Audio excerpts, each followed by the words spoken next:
Our next talk is by my good friend Gator Halpern with Vita. And Gator is going to talk a little bit about what Vita does as an organization that's taken a slightly different model in terms of their approach to doing marine restoration, but also to talk about the vision that they see moving forward for the coral restoration economy. As I've looked back over the course of the last year and had my own opportunities to begin working in other regions, I've realized more and more that we are going to become generally drivers of economies in certain parts. And if you look at the field of restoration and you look across other habitat types, you see a transition over time in salt marsh restoration, mangrove restoration, that has gained greater private sector involvement with local community groups, and finding that balance is the key thing. I think we're going to start to see the same thing with coral reef restoration over the course of the next 5 years, where we see this merging of community groups, private organizations, and for-profit organizations kind of working together to do this, and we have to find that balance as a community as we move forward. And so I'd like to invite Gator to join me here to give his perspective on the coral restoration economy. For those of you that don't know Gator, he's the president and co-founder of Vita, an organization dedicated to coral reef restoration. Gator's a lifelong entrepreneur, and prior to forming Vita a few years back, had an opportunity to work on a number of development projects in Brazil, Peru, and South Africa. He is a Forbes 30 Under 30 social entrepreneur winner of the Earthshot Prize, and United Nations Young Champion of the Earth. Thanks, Gator.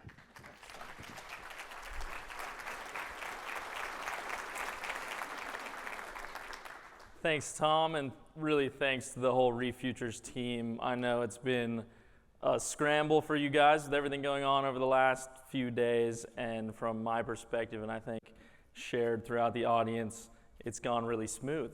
It's looked great from here, so you guys are nailing it, and thanks so much for all your help. And for the intro, Tom, as he said, I'm from Vita, which is a commercial restoration company in the coral reef space, making us one of the few black sheep in the room here that's actually taking a for-profit approach to the space of reef restoration.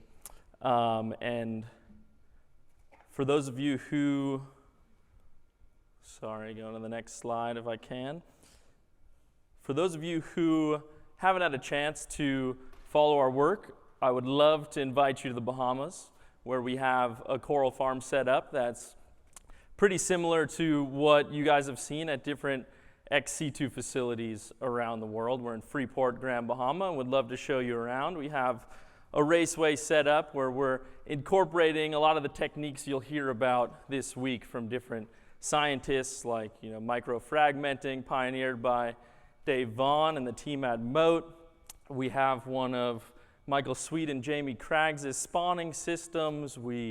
Our original advisor actually was Dr. Ruth Gates, and working with HIMB and incorporating assisted evolution.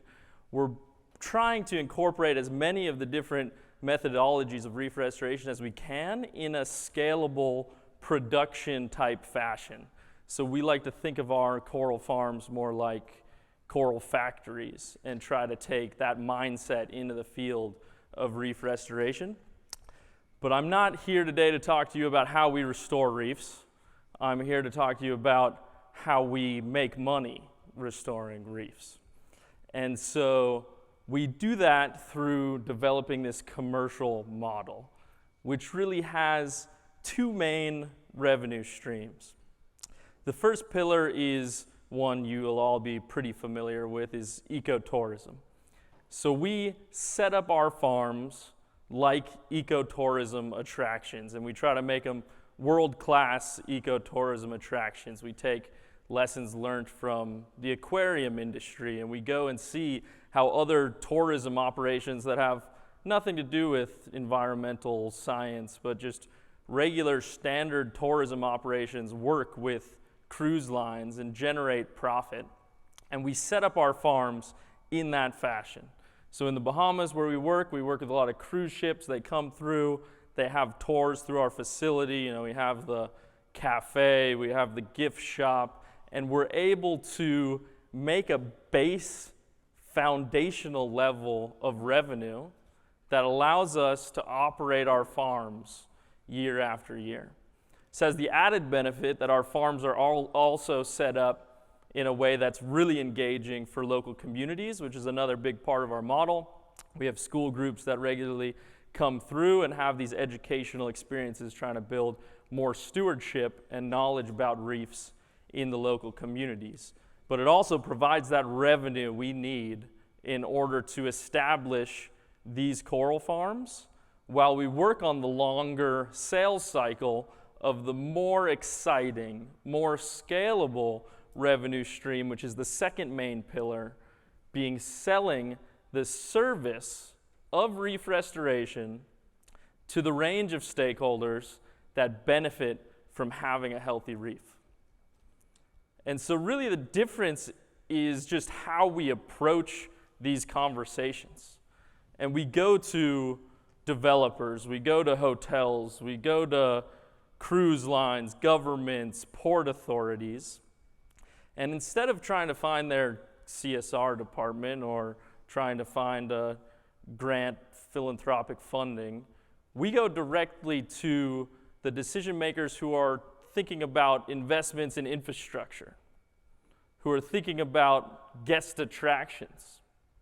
And instead of talking about the environmental, altruistic value of reefs, we go, you're making money off of your reef from X, Y, and Z activities, depending on this stakeholder. And we have a conversation that they're way more used to having when they're talking to a landscaping company or somebody, they're making $1 million investment resurfacing their pool deck at the hotel, or developers are thinking about how they're going to differentiate and have a different type of development in the different places we're working. And we talk to them about how you're going to make more money by paying us to restore your reef. And that's just a different kind of conversation that this community, I think, doesn't have enough with these different stakeholders. And it opens up a different pocketbook, if you will, for these different organizations, governments, companies to invest in these assets, these natural infrastructure assets that are providing them enormous amounts of value. And when Sam and I first started Coral Vita, I think there were some people that thought, well, these guys are just taking the for-profit approach to try to make a bunch of money. But I think we can all agree that if we were trying to make a bunch of money, we would not be farming coral. There were probably many easier ways to get rich in life, and I might have a fewer grays in my beard. I'm on my way to looking like our good friend Dave Vaughn before too long. No offense, Dave, you're blessed with your hair, is awesome. And we really started this for-profit approach consciously because we believe that it's really the only way we can scale reef restoration to make the difference that we're all here trying to make. To scale, to be able to have an industry capable of sustaining reefs for future generations so that we can die in a world that has more reefs than when we started this company. And we think that a commercial model can really make that large global impact. And to illustrate that, I've guesstimated some figures here, so please don't quote these numbers. These are total guesstimations. But I think if you take aside research funding, science, R&D, overhead, and you just focus on the unit economics of growing and planting corals out in the reef, the active restoration process, maybe we're in the $10 million range spent globally around the world planting corals into reefs. Now this is a start, but when I did a little back of the envelope calculation, based on the average cost of restoring a hectare of reef, which has been published by probably some of you in this room, and thinking about how much it costs us to restore a hectare of reef, and extrapolating that out across 5% of the world's reef. So not even as much as we'd like to restore, but a significant foothold. I got to this number, $100 billion to do this. And I see a few people like short-circuiting in the audience right now. Like, this is not a number that our community really can wrap our heads around in terms of, how much work we've all put in is barely scratching the surface when we think about the kind of industry it's going to take in order to sustain the world's reefs. It's a massive, massive industry, and we think at Coral Vita that it's going to take a different mindset, a commercial mindset, in order for this community to be able to generate the value of hundreds of billions of dollars so that we can get funding at this level into this space. And while a room full of coral nerds and eco warriors like ourselves, like this is a foreign idea of a figure this large, funding this large, when you think about it from a commercial standpoint, it's actually not that daunting. Industries around the world are hundreds of billions of dollars. When you're talking about industries that are providing valuable services for this planet, you get into the hundreds of billions relatively easily. We as a community spend $900 billion a year building bridges. The aquaculture industry, hundreds of billions of dollars a year going into aquaculture. I found this stat on seawall development. Apparently, in the US alone, we're spending $400 billion by 2040 on seawall development. And these are the kind of figures that I think we need to be aiming for as a reef restoration community in terms of if we're really going to sustain these reefs for generations to come, we need to think huge in how we're going to develop an industry capable of getting this level of funding. So one industry that's a little more analogous to reef restoration is one that's close to my heart, the forestry industry. And some of you may know that Sam and I actually started Coral Vita out of the forestry industry. We were at the Yale School of Forestry and Environmental Studies, and a lot of the methods and techniques and kind of the mindset we brought to Coral Vita actually came from the forestry space, which is well established and is a $285 billion industry each year going into forestry. And in this space, there's a range of commercial for-profit companies that are built around reforestation. And so Brinkman Reforestation Limited is on the small end of commercial companies. They're in Canada, a family-owned company, and they had $40 million in revenue in 2016 just planting trees. At the larger end, there's some organization like New Forests. They have $3 billion of timberland assets under their company management. And we can take lessons learned and use these different models in order to see how we can grow reef restoration to the level it needs to be. New Forests, for example, has been using a lot of innovative financing mechanisms, using a lot of conservation easements as well as carbon credits. And so I think we all know carbon credits aren't in a place that works great for reef restoration, corals themselves kind of being almost equal on the carbon sequestration value, and the credit system not really understanding the whole ecosystem values at least yet.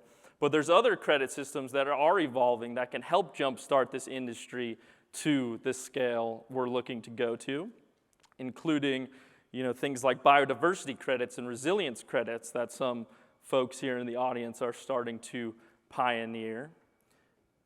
But there's also other innovative financing streams that are already funding coral reef restoration at fairly small levels. But one of the great ones, the Global Fund for Coral Reefs, just started. They have a $125 million budget for grants alone, and I think another $500 million for investments in related activities directly for coral reefs. And things like blue bonds and debt for nature swaps that were pioneered by different countries, from Palau to the Seychelles, are already funding reef restoration, and they have hundreds of millions of dollars available in those mechanisms for climate adaptation funding.